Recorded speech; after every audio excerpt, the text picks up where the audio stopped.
गौरांग शाह से बातचीत होगी और टेक्निकल पैनल में हमारे साथ आज प्रकाश काबा, मानस जायसवाल, राजेश सातपुते, राहुल शर्मा और आगे चंदन तापड़िया जुड़ने वाले हैं। इन सब से डिटेल में चर्चा करेंगे। 2:30 बजे आलोक प्रियदर्शी बताएंगे फुटवेयर इंडस्ट्री के लिए सरकार अब क्या नई रणनीति अपनाती हुई दिखाई देगी। एक बूस्ट मिल सकता है सेक्टर को, भारतीय प्लेयर्स को।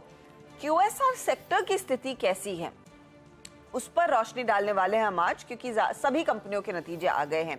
सुमित ये एनालिसिस लेकर आएंगे और ऑफ कोर्स फिर चार का चौका रहेगा। सस्ता ऑप्शन राहुल शर्मा देंगे, राजेश सातपुते देंगे FNO सुपरस्टार, मानस से लेंगे चार्ट का चमत्कार, मिड कैप फंडा गौरांग से जानेंगे।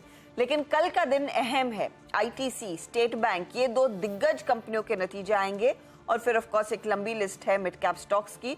तो क्या एक्सपेक्ट कर रहा है ITC और SBI से मार्केट, उस पर हम बातचीत करेंगे।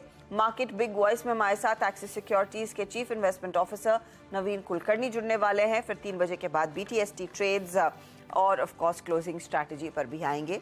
ये है आज की तैयारी। इस बीच 43,500 पर लौटता हुआ निफ्टी 500 पॉइंट नीचे स्क्रीन पर। चलिए अब यहाँ से शुरुआत करते हैं ट्रेड्स की। आपकी स्क्रीन पर निफ्टी करीब 1830 पे, और अगर आप बहुत ही एक्सट्रीम शॉर्ट टर्म ट्रेडर हैं और कहीं ना कहीं टिक बाय टिक को ट्रेड करते हैं तो प्लीज़ एक पॉइंट पे फोकस कीजिएगा फॉर द डे 18170। ये जो 12:51 का एक स्विंग हाई है उसको भी आप एक तर्कसंगत स्टॉप लॉस मान के चल सकते हैं। गुड आफ्टरनून मानस, आपका कन्विक्शन कॉल इस वक्त का? Good afternoon Virendra ji. तो देखिए, जो कन्विक्शन आइडिया है वो टाटा मोटर्स है। टाटा मोटर्स में बिकवाली करने की राय रहेगी। अगर आप पैटर्न देखिए तो कल हमने हाई लेवल पे रेजिस्टेंस देखा, स्टॉक में एक बेरिश एंगल्फिंग पैटर्न बना, एक सपोर्ट था 522 रुपए का, वो भी स्टॉक ने ब्रीच किया। आज के पैटर्न को देख के लग रहा है कि शायद ये करेक्शन थोड़ा सा और डीप हो सकता है। देखिए 20 डे मूविंग एवरेज काफी डीप है, तो यहाँ से भी शायद थोड़ी और बिकवाली देखने को मिल सकती है। इसलिए टाटा मोटर्स में बिकवाली करेंगे। फ्यूचर्स में अगर आप बिकवाली कर रहे हैं जहां पर 515.90 के भाव चल रहे हैं, वहां पर 524 के स्टॉप लॉस से आप बिकवाली करिए। 500 रुपए तक के टारगेट्स देखने को मिल सकते हैं और यहाँ पर आप 515 वाला पुट ऑप्शन भी ले सकते हैं। 7 रुपए 50 पैसे के आसपास ट्रेड हो रहा है। 3 रुपए 50 पैसे के स्टॉप लॉस से यहाँ पर खरीदारी करिए 15 रुपए के टारगेट के लिए। तो देखिए मंदी के ट्रेड्स अब आना शुरू हो गए। 500 के टारगेट के लिए टाटा मोटर्स में इसको सीधा शॉर्ट करना है या फिर आप 515 वाला पुट लेकर चलें जो इस समय 3 रुपए पर है और ये 15 तक के लेवल्स दिखा सकता है। तो ये फिलहाल आपके लिए राय मानस की शॉर्ट साइड का ट्रेड। गावा साहब, आफ्टरनून, आपका ट्रेड क्या रहेगा? Well, good afternoon to you. Stock रहेगा लॉन्ग साइड और वो है कैनफिन होम्स। ट्रेड करा है 667 के आसपास कैनफिन होम्स।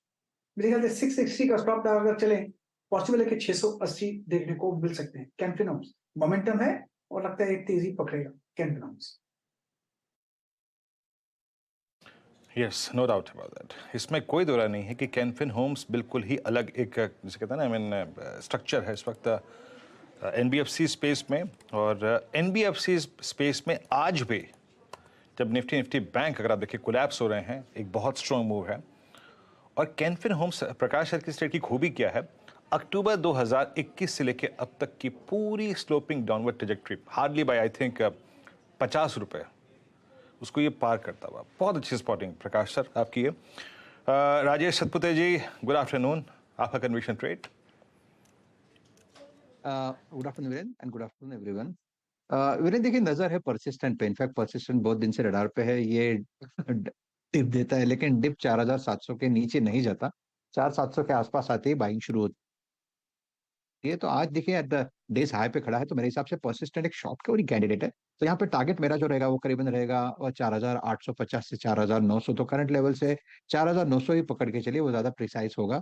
आपको 4,900 के टारगेट के लिए काम करना है। स्टॉप लॉस रहेगा 47.25। एट द सेम टाइम अगर आपको इसको फ्यूचर के जगह पे, क्योंकि वोलेटिलिटी ऑप्शंस में करना है, तो 4,800 का कॉल ऑप्शन करीबन 80 पे मिल रहा है। इसे बाय करें 60 के स्टॉप लॉस के साथ। सामने टारगेट सेट करें करीबन 110 to 120। So it's a buy in persistent 4,800 का कॉल। 4800 का कॉल लेकर चले, तेजी वाला ट्रेड। तो अब तक सिर्फ एक ही मंदी का कॉल आया और 2 तेजी के ट्रेड। राहुल शर्मा को जोड़ लेते हैं। राहुल, आफ्टरनून, मैं आपका पिक लूंगी लेकिन पहले इस मार्केट में जो फिर से कॉन्ट्रैक्शन देखने को मिल रहा है उसे कैसे पढ़ रहे हैं? जी, नमस्कार हर्षदा जी और वीरेंद्र जी और पूरे पैनल को भी।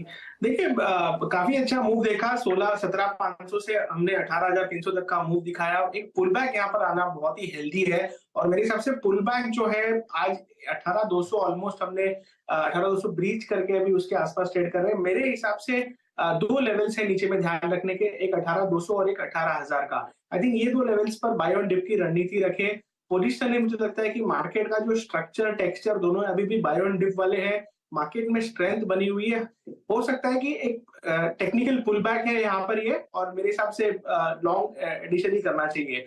अब इसमें से एक सेटअप ऐसा है, एक इंडेक्स ऐसी है जो बेस्ट परफॉर्मिंग इंडेक्स रही है नवंबर दिसंबर से जो करेक्शन शुरू हुआ था उसमें से सबसे बेस्ट परफॉर्मेंस रहा अभी तक का 6 महीने का और वो है निफ्टी ऑटो इंडेक्स।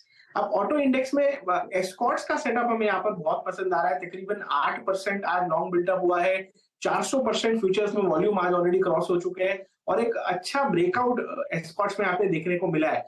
पोजिशनली मुझे लगता है कि 2200 रुपए तक की जगह एस्कॉर्ट्स में ओपन अप हुई है तो एस्कॉर्ट्स को बाय करके चलने की राय रहेगी। 2050 का एक स्टॉप लॉस लगाए और मुझे लगता है कि 2200-2250 तक के लेवल्स एस्कॉर्ट्स में आने वाले 5 से 6 सेशन में देखने को मिल सकते हैं। तो हमारी टॉप कन्विक्शन पिक ऑटो से रहेगी एस्कॉर्ट्स।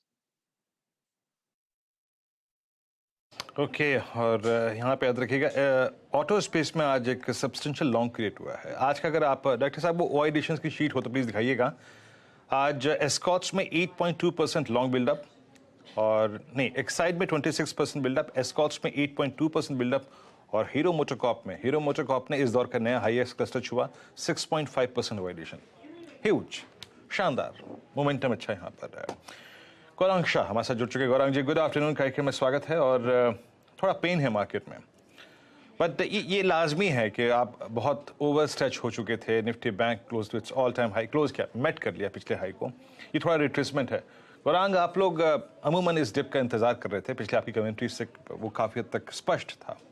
अभी इस डिप में आप लोग क्या कर रहे हैं, क्या खरीद रहे हैं? धन्यवाद वीरेंद्र आपका और आप सभी को शुभ दिन हमारे तरफ से। तो अक्सर राय यही बनती है कि जब एक तरफा रुझान हो जाता है तो बाजार विपरीत चाल चलता है और ऐसी गिरावट में हम हमेशा सक्षम मजबूत कंपनियों में निवेश की राय देते हैं। तो कल एक सरकारी बैंक के नतीजे आए थे, बैंक ऑफ बड़ौदा के। काफी अच्छे लगे नतीजे हमें और हमारी उम्मीद से कई पैमानों पर या पहलुओं पर उम्मीद से ज्यादा बेहतर आंकड़े आए थे। मौजूदा स्तर वीरेंद्र करीबन 185 का है। इसका सर्वोच्चम स्तर 190 के ऊपर बना था, मेरे ख्याल से 95 के ऊपर। नतीजों देखने के बाद 245 का लक्ष्य निर्धारित किया है। ये बहुत ही मध्यांतर अवधि की समय सीमा से मैं बात कर रहा हूं और अगर नतीजे इसी प्रकार से आए आने वाले भविष्य के तो हम इस लक्ष्य को ऊपर की तरफ साधने तो एक अच्छा मौका है गिरावट में बैंक ऑफ बड़ौदा में निवेश करने। बैंक ऑफ बड़ौदा वाकई में बहुत ज्यादा शानदार नतीजे। इनफैक्ट लगे हाथ एक बार एसबीआई का चार्ट देख लेते हैं। इस पर आगे डिटेल में चर्चा करेंगे क्योंकि कल एसबीआई के नतीजे आने वाले हैं और आपको याद होगा पिछले वीक के खत्म होते होते स्टॉक में पिकअप देखने को मिला। आज सुबह में शुरुआत अच्छी, लेकिन मार्केट के साथ यहाँ पर बिकवाली का दबाव बनता दिखाई दिया है। तो ये भी एक स्टॉक है वॉच करने के लिए। लेकिन अगर आप निफ्टी बैंक के कंपोनेंट्स इस समय स्क्रीन पर रखेंगे तो आपको दिखाई देगा साफ तौर से आज जो ड्रैग आया है वो कोटक महिंद्रा बैंक की तरफ से बनता दिखाई दिया है। करीब 2.5% का नुकसान इधर। इसके ऊपर एचडीएफसी है करीब 132 पॉइंट ये नीचे खींच रहा है और आईसीआईसीआई बैंक भी करीब 100 पॉइंट। तो ये वो स्टॉक्स हैं जो लार्जली मार्केट को ड्रैग कर रहे हैं और ये पीएनबी फेडरल इनका कुछ योगदान तो है ही नहीं और वैसे भी इनका जो एलोकेशन है वो कम ही है। लेकिन ये जो निजी बैंकों में प्रेशर बनने लगा है, मानस कोटक और एचडीएफसी बैंक, क्या अब ये थोड़े से मंदी के गिरफ्त में आते हुए दिखाई दे रहे हैं? आपके यहाँ शॉर्ट करेंगे? जी तो देखिए अगर हम एचडीएफसी बैंक की बात करें तो पिछले 2 दिनों में स्टॉक करेक्ट हुआ है और अब एक बहुत ही अहम सपोर्ट के आसपास ट्रेड करने लगा है। 1620 एक बहुत ही बड़ा सपोर्ट है। पहले इसका लो भी यही था और 100 डे मूविंग एवरेज भी अब वहीं पर आता है। तो अगर आपके पास लॉन्ग पोजीशन है तो 1619 का स्टॉप लॉस जरूर लगाए। उसके नीचे जाए तो आप शॉर्ट भी कर सकते हैं क्योंकि उस केस में आपको 1580 तक के स्तर देखने को मिल सकते हैं। तो कॉशियस रहिए, फिलहाल के लिए खरीदारी नहीं करनी है और फ्रेश बिकवाली 1620 के नीचे करेंगे। कोटक बैंक ने अपने 20 डे मूविंग एवरेज का आज ब्रीच किया है, उसके नीचे फिसला है।